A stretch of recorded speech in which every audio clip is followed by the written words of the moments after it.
Kulukutata matentemele. Mwezi bakulu. Karibuni. Nimekuja hapa na maagizo ya muhimu sana kupatia. Ndio mkuu. Hili jambo lako likamilike unalolihitaji. Ndio mkuu. Lazima katika mabinti zako wawili. Naam. Mmoja umwozeshe. Ndio mkuu. Ni yule mdogo ambaye unampenda kuliko wote. Kivipi mkuu? Itakiwa nianze na mkubwa? Hapana. Naam. Kwa sababu inaonekana yule mdogo ndo una mapenzi naye sana kuliko wengine. Ndio mkuu. Na mume wake ndio mkuu atakayemuoa ndio mkuu ndio hazina yetu tunayohitaji ili ukamilishe majambo yako. Sawa mkuu, sawa. Nimekuelewa mkuu. Na nakupa msisitizo. Sawa mkuu. Wiki hii isiishe. Ndio mkuu. Jambo hili umelikamilisha. Sawa mkuu. Asante sana mkuu, umekuja. Amenipa maagizo hayo sasa. Mimi nikazungumza na mwanangu. Sasa mama Naifati, unajua kuna kitu nimekumbuka. Unajua sisi mtaani hapa tunaheshimika. Ni watu wa dini, ni shehe ukipita kushempuru katika kitongoji. Sasa na mabinti zetu wameshakuwa wakubwa. Kwa hiyo nimekaa nikafikiria nikasema kwa nini tusiwaozeshe? Sasa nimekuita tujadiliane katika hilo. Ni kweli tunachokisema. Ila sasa inabidi waulize kama wako tayari. Sawa. Katika hilo ambalo wao tunalitaka. Ni kweli. Kwani wapo ndani? Wapo. Hebu aite. Naifat. Abena. Njoo mwanangu.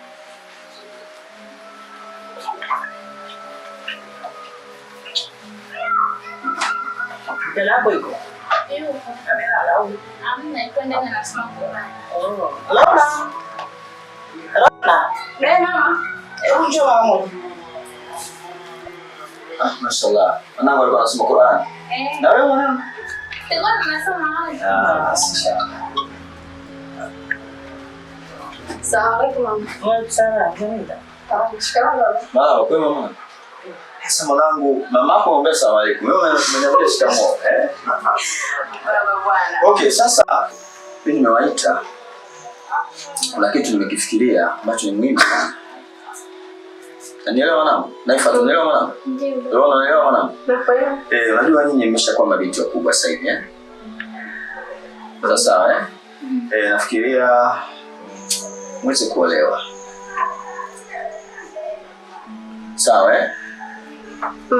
lakini katika kuolewa nafikiri aanze Naifati kwanza.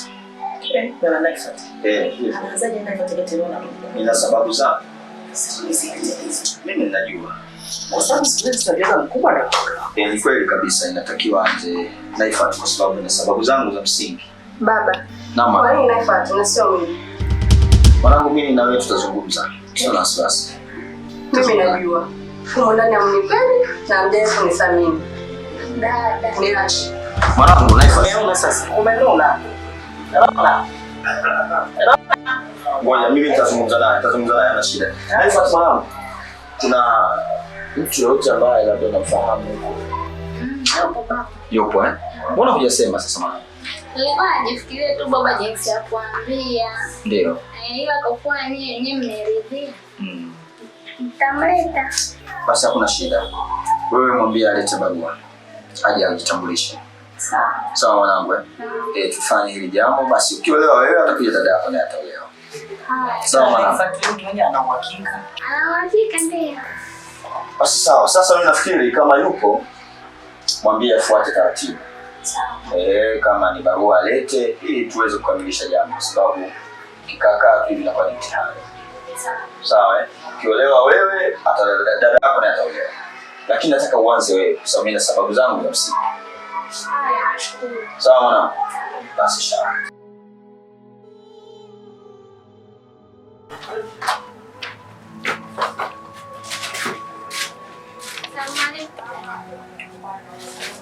Mbona jana pale umetoka kwa hasira vile? Unataka nifanyaje? Kile kilichotokea na wewe ungefurahia? Yaani mimi nahisi kabisa wewe namba kuna kitu kinaendelea. Sio da. Kwa sababu haiwezekani niache mimi mkubwa kuolewa uolewe wewe. Hivi kweli inaingia kilini? Lakini dada, kumbuka pale zile jambo mimi sijalipendekeza mimi. Ni baba na mama wenyewe ndio walituita pale wakawa wanatuambia maswala. Sasa unaponikuwa unanikasirikia mimi unanikosea dada. Sikia nikwambie. Naomba kaa mbali na mimi kuanzia sasa hivi. Wewe na hiyo familia yako. Na ukiendelea kunifuatilia, nitatoka kwenye nyumba ili ubaki wewe na familia yako. Mbavu hiyo. Mbavu. Na upike.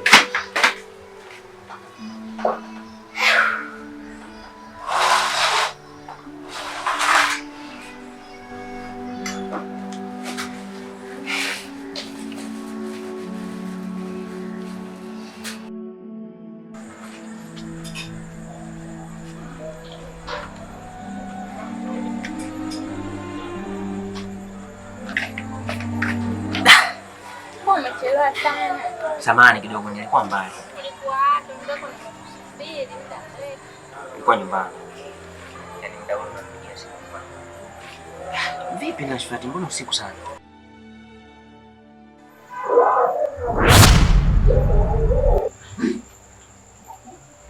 Baba. Wangu. Umekatiza ibada zangu. Sio kukatisha ibada.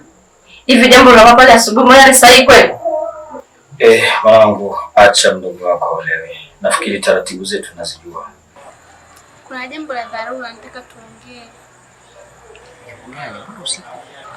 Mchana baba alituita pale mimi na dada. Alikuwa na maongezi na sisi na maongezi yao ilikuwa yanahusu sisi hapa kuolewa. Tena baba amesisitiza sana kuhusu mimi. Kwa hiyo akaniambia kama nina mwenzangu nimwambie ili aje nyumbani ajitambulishe, atoe barua, and then anioe.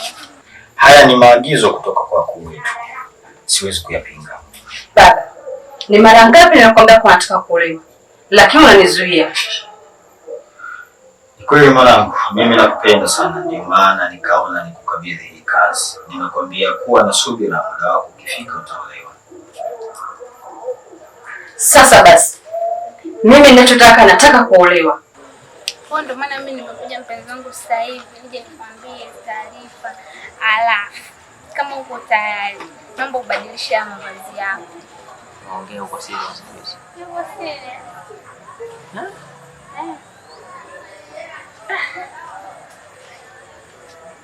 Kwanza nasema asante sana.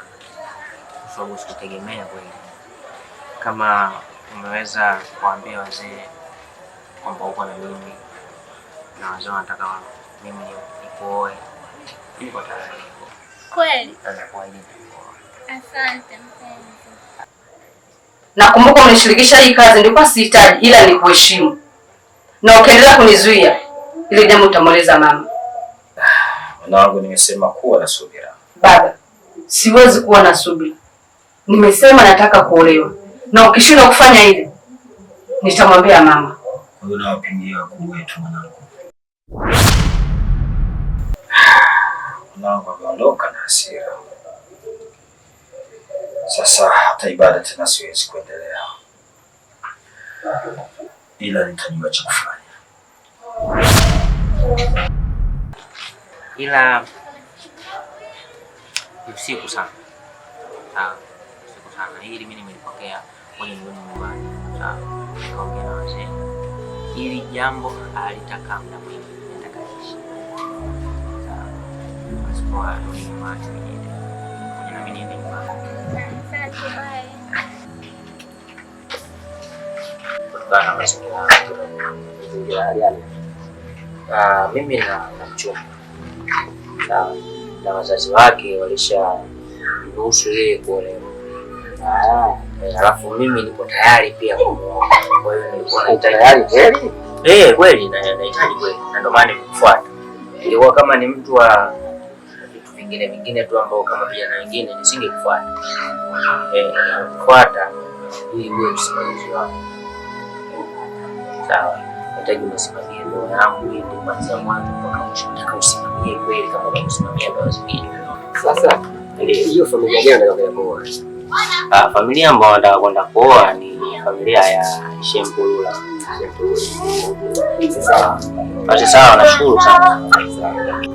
Basi sawa ndugu yangu, haina shida. Mimi ngoja niondoke, lakini hili jambo nataka ulisimamie kweli kwa kweli. Kwa sababu sitaki niweke wiki 2, wiki 3, ni kesho. Sio kesho. Nataka upeleke barua kesho. Basi sawa, kama ndio kuna pesa pale kwa nani na mimi ndio sipeni hivyo.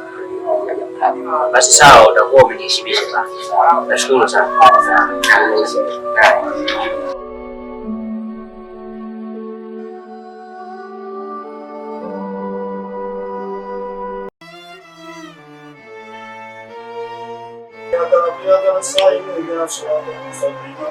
صراط الذين أنعمت عليهم غير المغضوب عليهم ولا الضالين. لا الرحمن الرحيم الم ذاك الكتاب لا ريب فيه هدى للمتقين الذين يؤمنون بالغيب ويقيمون الصلاة مما رزقناهم ينفقون والذين يؤمنون بما أنزل إليك وما أنزل من قبلك بالآخرة هم يوقنون أولئك على هدى من ربهم وأولئك هم المفلحون. Karibu Sheikh. Sawa. Wa salama. Hali yako? Sawa, vipi hapo? Habari nyumbani? Karibu sana. Karibu. Samahani bwana, nilikuwa napitia kabisa. Yaani kidogo kwa Qur'ani. Sijakusikia Sheikh. Hakika kabisa. Karibu Sheikh. Asante. Samahani kwa mzee Mbulula. Naam, kwa Shempulula. Sio Mbulula. Naam. Naitwa Shempulula bwana. Naam. Aha. Au ungeulizia inawezekana ile jina ulikuwa unakosea. Lakini kama ungesema kwa Sheikh Mpulula ungefika mapema sana. Naam. Ndio. Lakini kwa leo nilikuwa awe na mama. Aha. Na alikuwa hapo. Natakiwa. Inshallah. Mama Naifat. Mama Naifat. Hebu njoo mara moja mkao.